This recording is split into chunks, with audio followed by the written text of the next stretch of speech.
মনে হচ্ছিল যেটা কখনো তার ছিলই না সেটাকেই হারিয়ে ফেলছে।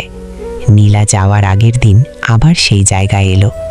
আমি কাল চলে যাচ্ছি, সে শান্তভাবে বলল। আরিয়ান কিছু বলতে চাইল, কিন্তু শব্দগুলো গলায় আটকে গেল। হাজার কথা জমেছিল, কিন্তু বের হলো শুধু ভালো থেকো।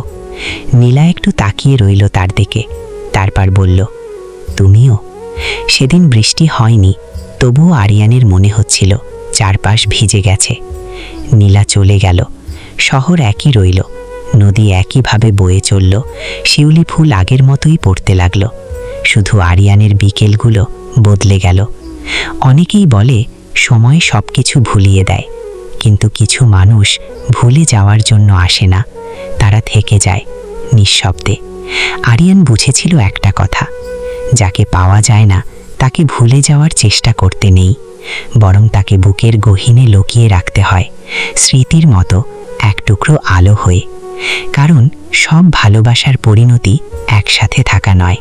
কিছু ভালোবাসা দূরত্বেই সুন্দর। কিছু মানুষ আমাদের জীবনে আসে শুধু শেখাতে মনের গভীরতা কতটা হতে পারে। বছর কয়েক পর এক বিকেলে আবার বৃষ্টি নামল। আরিয়ান দাঁড়িয়েছিল সেই পুরনো গাছটার নিচে। হঠাৎ মনে হলো পাশেই যেন কেউ দাঁড়িয়ে আছে, কিন্তু না, এটা শুধু স্মৃতি। সে হালকা হাসল।